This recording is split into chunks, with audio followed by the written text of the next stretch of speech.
Bonjour chers internautes, nous revoilà aujourd'hui sur notre chaîne YouTube Pentium Afrique dans l'émission Gandalf, qui est une émission qui tout simplement tourne autour des thématiques qui sont philosophiques, littéraires et même parfois artistiques. Aujourd'hui, nous allons aborder une thématique philosophique. Nous allons parler des origines de la philosophie. La question qu'on doit se demander, c'est d'abord pourquoi on parle des origines de la philosophie et non de l'origine de la philosophie. Donc c'est simple, c'est parce que tout simplement nous n'avons pas une unanimité par rapport à la définition des origines de la philosophie ou bien par rapport tout simplement aux origines de la philosophie. Donc nous avons des origines. Parmi ces origines, nous pouvons les catégoriser tout simplement en deux catégories. Donc nous aurons l'une des catégories, d'abord c'est la philosophie, ce sont les origines qui sont chronologiques ou encore historiques, et l'autre catégorie sont les origines qui sont intellectuelles ou encore causales. Ce qui concerne les origines qui sont intellectuelles ou causales, ce sont ces origines qui sont liées aux attitudes de l'esprit, au comportement de l'esprit humain. Et les autres origines qui sont chronologiques, ce sont ces origines qui sont liées au temps, qui sont liées tout simplement aux faits. Maintenant, par rapport à ça, nous allons essayer quand même d'aborder les origines chronologiques pour cette fois-ci et les autres origines pour la fois prochaine, Inch'Allah. Donc pour aujourd'hui, nous allons parler tout simplement des origines qui sont chronologiques. Les origines chronologiques, nous avons l'origine qui est occidentale, nous avons l'origine qui est africaine et nous avons ensuite l'origine qui est en quelque sorte orientale. Pour ce qui est l'origine occidentale, nous avons là-bas aussi trois aspects qui font qu'en réalité que nous pouvons penser que la philosophie a vu le jour en Grèce, en quelque sorte. Pourquoi? Parce que tout simplement, il y a des faits historiques qui sont à l'origine de cela. Il y a tout simplement le personnage de Socrate, qui est en réalité une illustration parfaite. Il y a aussi le personnage de Pythagore, qui est celui qui a inventé le mot philosophie, philosophos. Mais aussi nous avons tout simplement le passage du mythos au logos, ou encore ce qu'on appelle le miracle grec. Maintenant, par rapport à ça, nous comprendrons qu'en réalité, que la philosophie a vu le jour pour certains parce que tout simplement, il y a le passage du mythos au logos. Le mythe, qui est un récit imaginaire qui tente d'expliquer les phénomènes naturels en faisant appel à des êtres surnaturels, est en réalité une forme de science qui avait dominé le monde depuis longtemps. Maintenant, c'est grâce à la philosophie ou bien grâce tout simplement aux premiers philosophes que nous sommes tout simplement déplacés du mythe tout simplement à la réflexion. C'est ce qu'on appelle le miracle grec. Parce que avant tout simplement la naissance de la philosophie, le mythe était en quelque sorte ce qui définissait les normes de la vie, ce qui définissait les normes de la terre. Et maintenant, c'est parce que tout simplement des philosophes se sont rendus compte que le mythe n'était pas l'histoire des dieux en quelque sorte, mais c'était l'histoire des hommes qui sont masqués. Parce qu'il y a deux en quelque sorte philosophes, ou même deux penseurs, un poète et un autre qui est en quelque sorte un penseur. C'est Hésiode et Homère. Ils ont en quelque sorte transcrit les mythes, ce qui a fait que les Thalès, les Anaximandes et les Anaximènes ont pensé nécessaire de remettre en cause ce mythe qui en réalité ne montrait que l'histoire des hommes et en faisant tout simplement appel à des êtres surnaturels. Et en ce moment, nous allons tout simplement comprendre que le mythe ne sera plus le centre du monde. Désormais, c'est la raison qui sera tout simplement au rendez-vous de la connaissance. Mais la raison va en quelque sorte utiliser une chose, c'est tout simplement la remise en cause, c'est tout simplement la réflexion. Ce qui fera qu'en réalité, que nous allons remettre en cause l'existence du mythe pour tout simplement faire place à la philosophie. Donc quand on parle du passage du mythos au logos, c'est le fait que ces premiers philosophes se sont demandé une question. Qu'est-ce qui est à l'origine du monde? Même si le mythe expliquait cela, cette fois-ci c'est une nouvelle approche. Qu'est-ce qui est à l'origine du monde? C'est la question qui est à l'origine même de la naissance de la philosophie. D'où cette citation de Gérard Legrand dans son œuvre Les Présocratiques, page 44, je cite, il dit: la philosophie tire sa question originelle de la question de l'origine. Ce qui veut dire que c'est la question de l'origine qui est à l'origine même de la naissance de la philosophie. Ça, c'est un des aspects.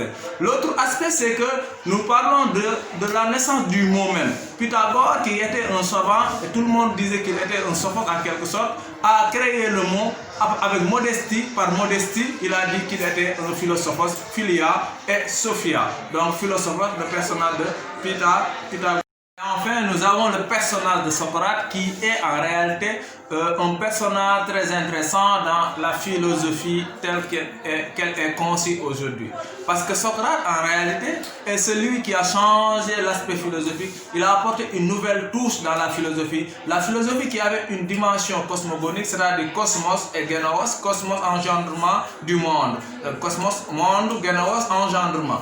C'est cette dimension-là qu'il va changer en une dimension anthropocentrique, c'est-à-dire la philosophie va désormais porter en quelque sorte sur l'homme et non sur la nature. Donc on va faire tout simplement réflexion, c'est-à-dire l'homme va retourner sur lui-même, l'homme va se demander des questions pour tout simplement essayer de se comprendre lui-même, au lieu d'essayer de comprendre le monde. Donc c'est un retour vers l'homme avec Socrate, d'où la dimension anthropocentrique, anthropos qui signifie homme et centrique qui signifie centre, l'homme au centre de la philosophie, de la réflexion critique, au centre de cette tout simplement pensée critique. Maintenant, il y a aussi certains qui soutiennent qu'en réalité que la philosophie aurait vu le monde en Afrique.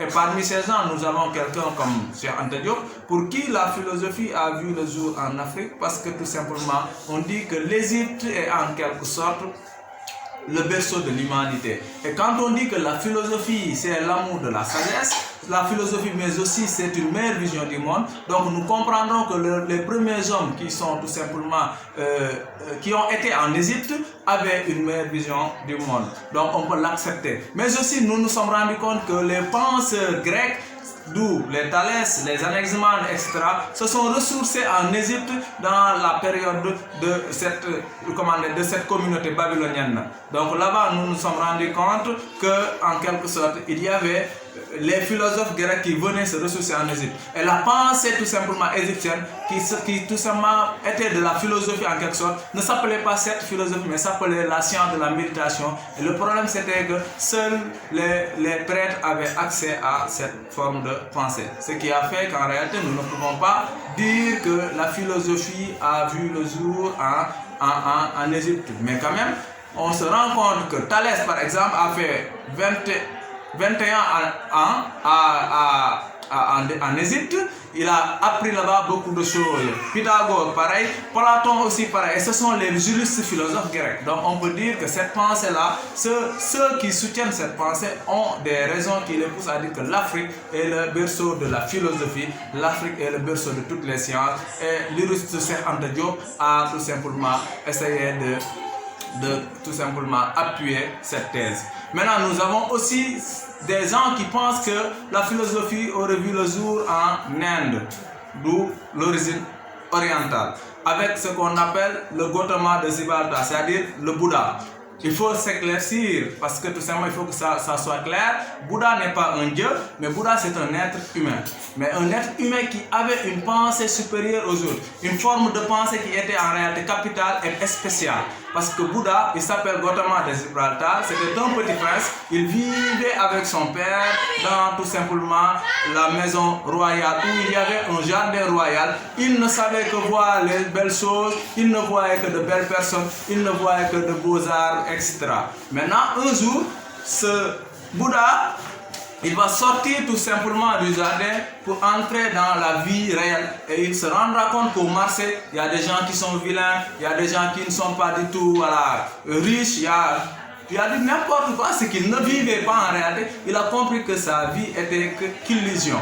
Donc ce qui va lui pousser à avoir une nouvelle manière de penser, d'où le nom de Bouddha qui signifie l'éveillé. Donc il était éveillé parce qu'il dormait. Donc c'est une sorte d'éveil, ce qui a fait qu'on appelait le Bouddha, parce qu'il a pris en quelque sorte ce qu'on appelle la méditation et il l'a élevé à un rang d'un art de vivre. Et méditation, n'oubliez pas, il y a méditer qui signifie penser. On vous dit que la philosophie est une pensée critique qui signifie réflexion, et qu'on vous dit que la philosophie est une réflexion philosophique. Donc pour cela, ces gens pensent qu'en réalité que ce Bouddha est à l'origine de la naissance de la philosophie. Donc pour certains, il y a l'origine indienne de la philosophie orientale, d'autres c'est l'origine africaine de la philosophie ou égyptienne ou encore babylonienne, d'autres pensent que c'est en Grèce que la philosophie a vu le jour, comme ce qu'on appelle l'origine occidentale. On a essayé en quelque sorte de faire une synthèse de tout cela, ou bien de résumer en quelque sorte ce que nous sommes en train de dire, parce qu'on pouvait en réalité développer cela, mais quand même pour vous permettre de mieux comprendre, nous avons essayé de résumer